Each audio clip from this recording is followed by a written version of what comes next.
2025 wasn't a slow year in Vancouver real estate. It was one of the worst sales years we've seen in decades, and that matters because a dead market can quietly wreck your mortgage plan. In this video, I'll show you how to protect your cash flow, avoid renewal traps, and know exactly what to change in your mortgage for 2026 so you're not guessing. Let's go. When people say 2025 was bad, they usually mean sales were dead. Homes sat longer and confidence disappeared, and nobody was bragging about buying real estate anymore.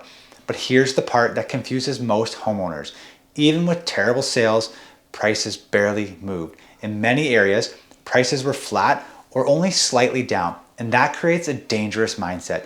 People think nothing is happening, so they do nothing, and doing nothing is usually the most expensive move. The reason 2025 felt so bad wasn't prices, it was participation, especially from investors. For years, investors were the oxygen, the lifeblood in the market. Condos, pre-sales, towers, all of it depended on investor demand. When investors stepped back a year ago, the fire didn't explode, it just went out. And when a market loses oxygen, everything slows down.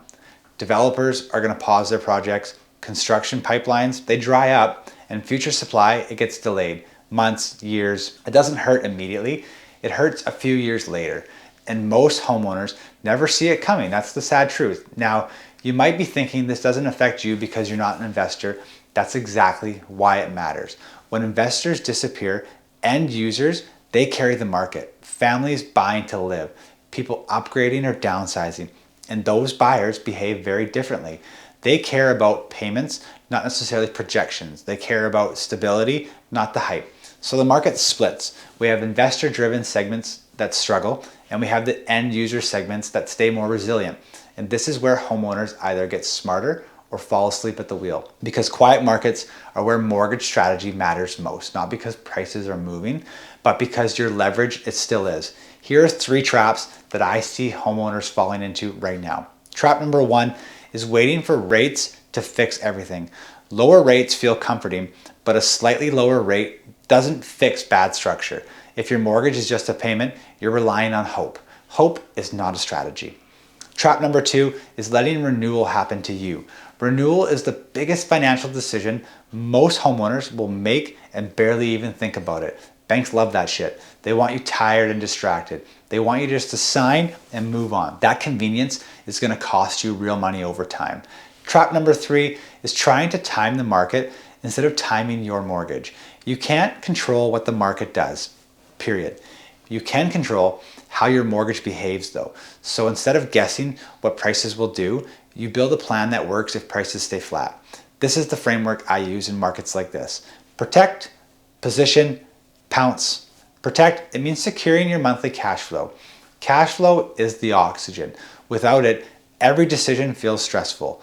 Most cash flow problems aren't income problems, they're structure problems. High interest debt, endless minimum payments, and money leaking everywhere. Your mortgage is usually the cheapest debt tool you have to access. Restructure the debt. Used properly, it can eliminate expensive debt and free up monthly cash. That's not taking on more debt. That's just changing the kind of debt you carry. When cash flow improves, your stress is going to drop. And when stress drops, decisions improve. I've seen it time and time again. That's protect. Position is about building a mortgage that works in a boring market. Flat markets don't reward waiting. They reward efficiency. That means your payments, they need to actually reduce principal balance. Your prepayment options need to be intentional. And your term choice needs to match your life, not your fear or what you're seeing on global news. If you plan to move in a few years, flexibility matters more than a slightly lower rate. If you're stabilizing long-term, structure matters more than the headline. Positioning your mortgage properly turns time into an asset. Then comes pounce. You can only pounce if you protected cash flow and positioned it correctly. Opportunities don't look obvious in markets like this. They look uncomfortable. Misunderstood property types.